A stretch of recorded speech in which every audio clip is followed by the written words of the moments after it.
안녕하십니까. 신의균의 국방TV 시큐리티 뉴스입니다. 자, 오늘도 우크라이나 전황 알려드리도록 하겠습니다.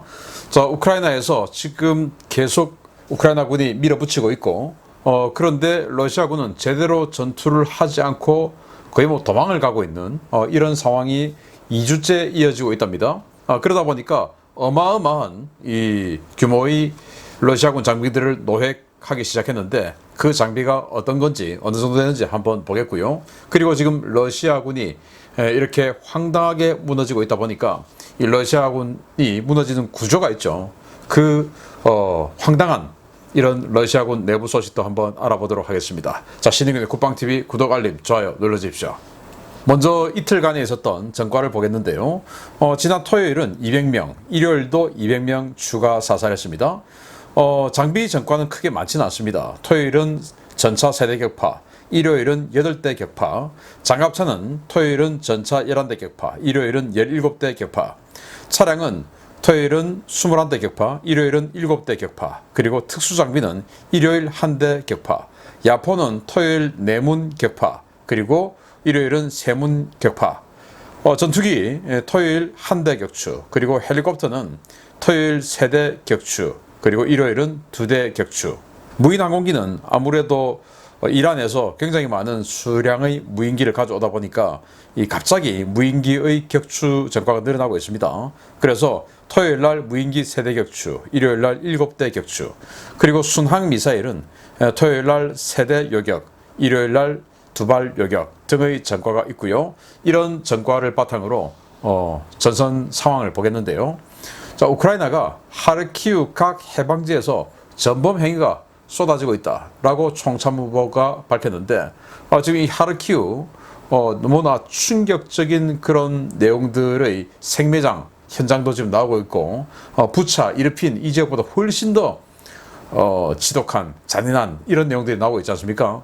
그래서 현재까지 발견된 것만 해도 10개 이상의 고문 시설이 발견되었고, 그리고 여러 개의 생매장 그런 현장이 발견되고 있어서 전범 행위 증거들이 쏟아지고 있는데, 이거 나중에 전부 가만두면 안 되죠. 그리고 이 상황에서 독일은 정말 이해할 수 없는, 어떻게 보면 이거 뭐 양아치나 하는 짓 아닌가라고 싶은 그런 생각인데, 우크라이나에 RCH-15 자주포를 30개월 내에 인도하겠다. 그러니까 사라. 이게 지금 지금 그 정치권에서는 숄츠 총리에게 아니 빨리 우크라이나에게 무기 좀 줘라. 왜? 전 세계가 지금 독일을 보고 있지 않습니까? 그런데 지금 이 숄츠 총리는 이 상황에서 자신들이 지금 만들고 있는 최신 자주포가 있어요. 영국 차세대 자주포 시장에서 우리 한국의 K9A2하고 경쟁하고 있는 자주포인데, 복서라고 하는 아주 값비싼 차륜형 장갑차에다가 이 포탑을 얹은 건데, 그들의 주장하는 성능대로라면 정말 어마어마한 성능인데요. 가격도 어마어마하게 비싸요. 이걸 우크라이나에게 팔 거니까 30개월 내에 인도할 테니까, 30개월이면 짧지, 그러니까 사가. 아니 이걸 그대로 준다는 소리도 아니고, 참 이 독일 희한합니다.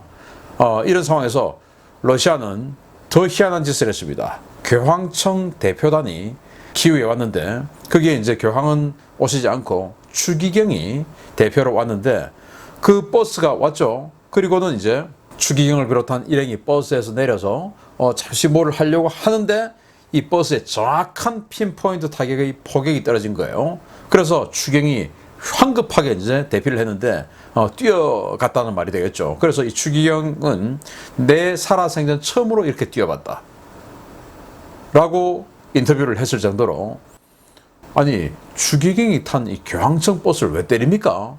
물론 러시아는 아니 그게 하려고 한 게 아니라 실수였다라고 할 수 있지만, 추기경이 탔던 버스가 내리고 곧 이어서 여기에 포탄이 떨어질 확률이, 그 실수로 떨어질 확률이 도대체 이건 무슨 로또 1등 확률도 아니고 이게 가능하다고 생각하십니까? 저는 일부러 때렸다고 보는 것이죠. 그래서 이 천주교도들은 이 소식을 접하고 나서 교황의 대리인을 죽이려고 했다라고 지금 격분하고 있는 상황이라고 합니다. 그리고 러시아 크렘린궁의 대변인은 자꾸 이제 기자들이 핵무기 진짜 쓸 거냐라고 자꾸 질문하지 않겠습니까? 그래서 이렇게 대답했습니다. 핵무기 사용, 그거 교리에 따를 것이다 라고 답을 했는데, 교리는 뭐냐? 국가 전망의 위기가 닥쳤을 때 사용할 수 있다. 그런데 그 국가 전망이라고 생각하는 건 아주 주관적인 판단이죠. 국가 전망을 뭐 아주 명시적으로 이러이러할 때 국가 전망, 이러이러할 때 국가 전망 이거 아니죠. 최고 지도자가 야 이거 좀 위험하다. 즉 국가 전망은 자기의 전망이 위태로울 때도 국가 전망이라고 자의적으로 판단할 수 있지 않습니까? 참 황당하죠. 그러다 보니까 이제 자 러시아가 핵 쓸 수도 있을 것 같은데 어떡하냐라고 또 젤렌스키 대통령에게 또 질문을 하겠죠. 그러니까 젤렌스키 대통령 핵 공포 때문에 협상을 하면 그게 바로 3차 대전으로 가는 길이다. 안 된다. 협상을 하되 핵 공포 때문에 협상을 끌려다니지는 않겠다라는 말이 되겠죠. 그리고 젤렌스키는 크림반도는 외교적인 수단으로 반환될 것이다.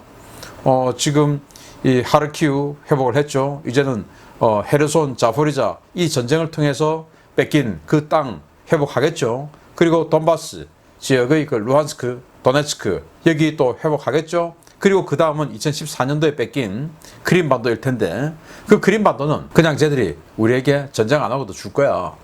그 말은 어마어마한 포로를 잡고 그리고 휴전을 해주는 조건으로 그러면 다시 내놔. 이렇게 할 자신이 있다. 이 말이 되겠습니다. 저희 해석은 그렇습니다. 자, 우크라이나 총참모부는 러시아가 하르키우에서 병력의 절반 이상을 상실했다. 죽거나 포로가 되거나 이렇게 됐다라는 거죠. 정말 어마어마한 피해죠. 그리고 우크라이나 총참모부는 헤르손 지역의 러시아군이 퇴각 방법을 모색 중이다. 그런데 퇴각 방법이 없죠. 즉 강북 쪽에 있는 러시아군들은. 그래서 장비 도하를 시도하던 러시아의 대형 바지선을 격침시켜서 그냥 드네프르강으로 침몰했다고 합니다. 굉장히 많은 이 대형 바지선이니까 많은 장비들이 물속으로 들어가 버렸겠죠.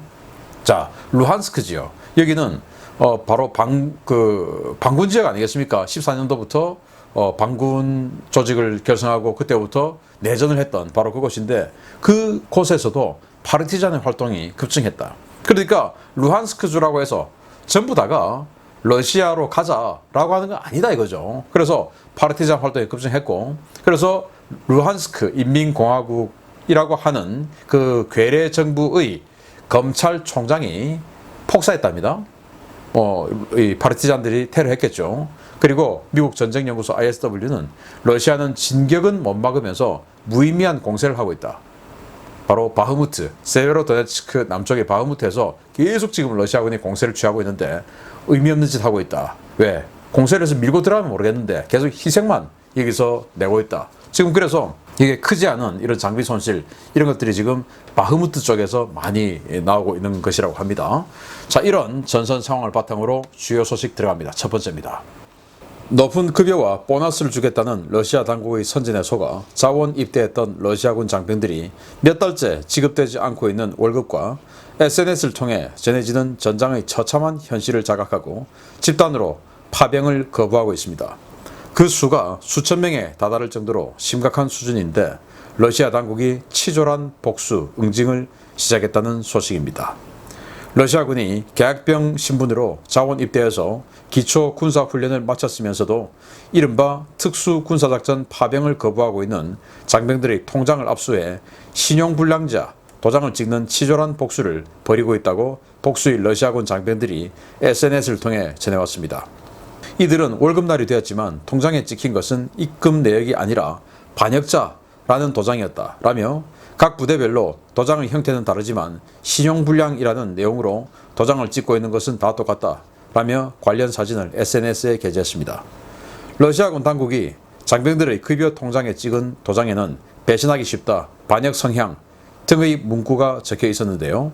장병들은 군 당국이 파병 명령을 거부한 자신들을 신용불량자로 만들고 있다며 분통을 터뜨렸습니다. 현재 러시아는 이번 우크라이나 침공을 전면전 상황이 아닌 특수군사작전으로 규정했기 때문에 파병을 거부한 장병을 전시법으로 처벌할 수 없는데요. 평시 상황에서의 근무지 변경 명령 불복은 보직해임이나 강제 전출, 계약 해지 정도의 처벌만 가능하기 때문에 러시아군은 애써 모병한 병사들을 전선에 투입하지 못해 발만 동동 굴러왔습니다. 러시아 시중은행들은 이번 전쟁 이후 서방 측의 제재를 받아 외국산 휴대전화를 이용한 모바일 뱅킹 서비스가 중단되거나 정상 운영되지 않고 있는데요. 이 때문에 종이 통장과 체크카드 사용률이 높아 통장에 찍힌 낙인은 개인의 금융거래에 상당한 악영향을 줄 것이라는 우려가 커지고 있는데요. 살기 위해 부당한 전쟁 참여를 거부한 장병을 대상으로 한 러시아 당국의 보복, 정말 치졸하기 이를 데 없습니다. 반역자 낙인을 찍어버린다.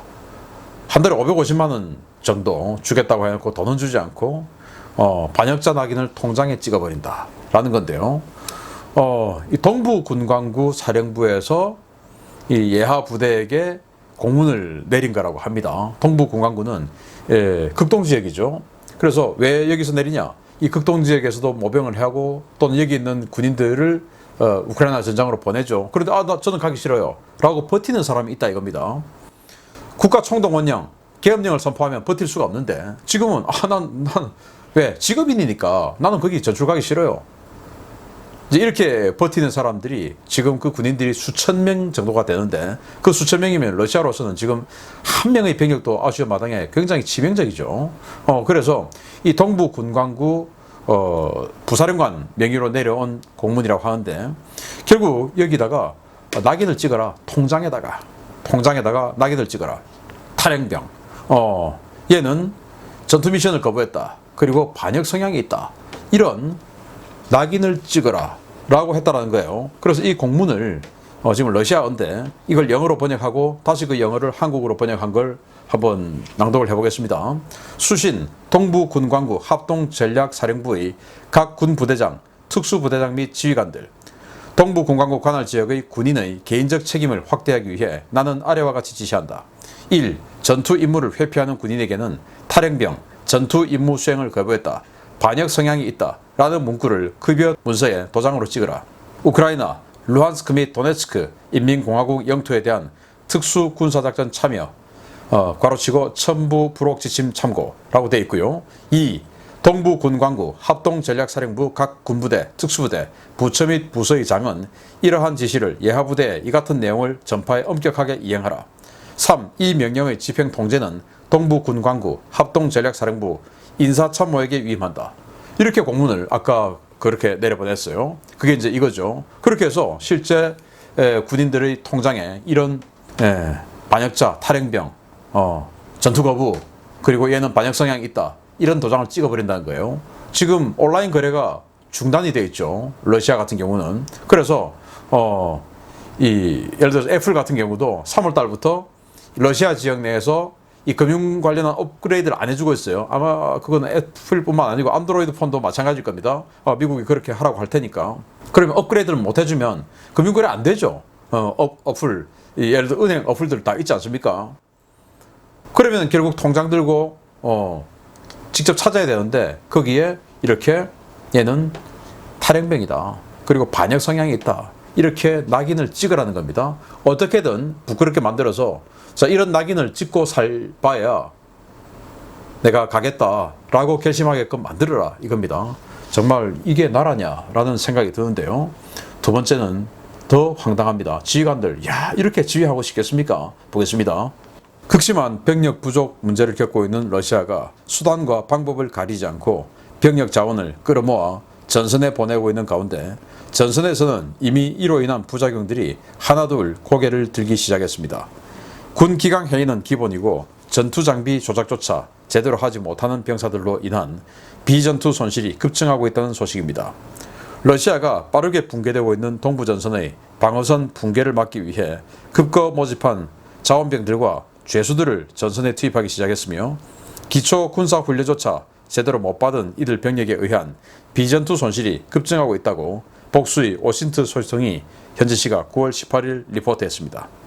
소식통들은 하르키우주와 루한스크주 접경지역에서 러시아 경찰의 죄수 호송 버스가 수십 대씩 무리지어 이동하고 있는 모습이 식별됐다면서 9월 초부터 전국 교도소 순회 모병을 하고 있는 바그너 그룹의 새로운 전투원들이 전선에 도착하고 있는 것으로 보인다고 전했습니다. 문제는 현재의 바그너 그룹 지휘관들은 물론 이들을 통제하는 러시아군 고위 지휘부도 이 죄수부대를 반기지 않고 있다는 것입니다. 죄수부대에 지원한 이들은 대부분 살아서 감옥을 나가기 어려울 정도로 높은 형량을 받은 흉악범들인데요. 이들은 전선에서 살아 돌아오면 사면해준다는 당국의 보증을 받고 지원한 것이어서 전투 능력을 알 수 없는 것은 물론 명령체계에 따를지 여부도 장담할 수 없는 자들입니다.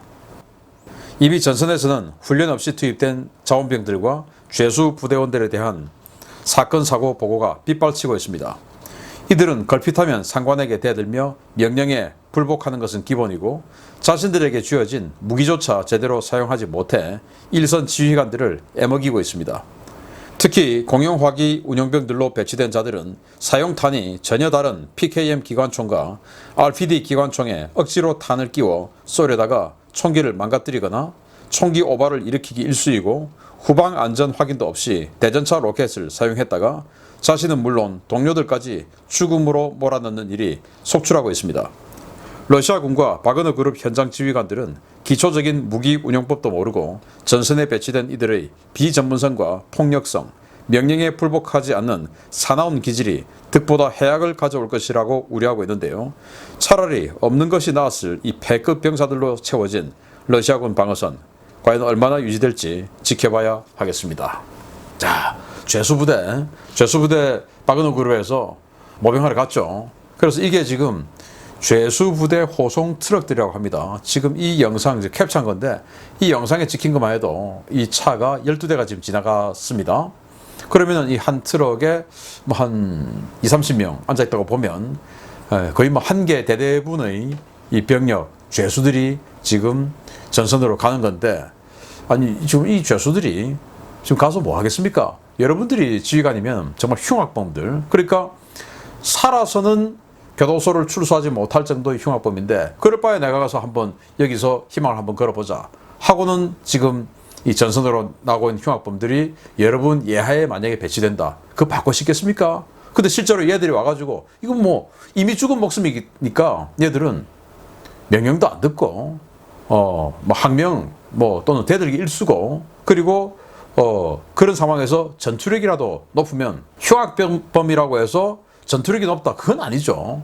심성이 나쁘다는 것이지, 예를 들어 군인으로서의 전투력이 높다 결코 보장할 수 없죠. 그리고 군인으로서의 전투력은 동료들과의 팀워크에서 나오는 거 아니겠습니까? 그래서 이렇게 대규모로 가고 있는데, 그렇게 가다 보니까 공용화기 운용병들이 자신이 도대체 뭘 해야 되는지 어떻게 해야 되는지 그것도 모른다 이겁니다. 예를 들어서 PKM 기관총이 있어요, RPD 기관총이 있어요.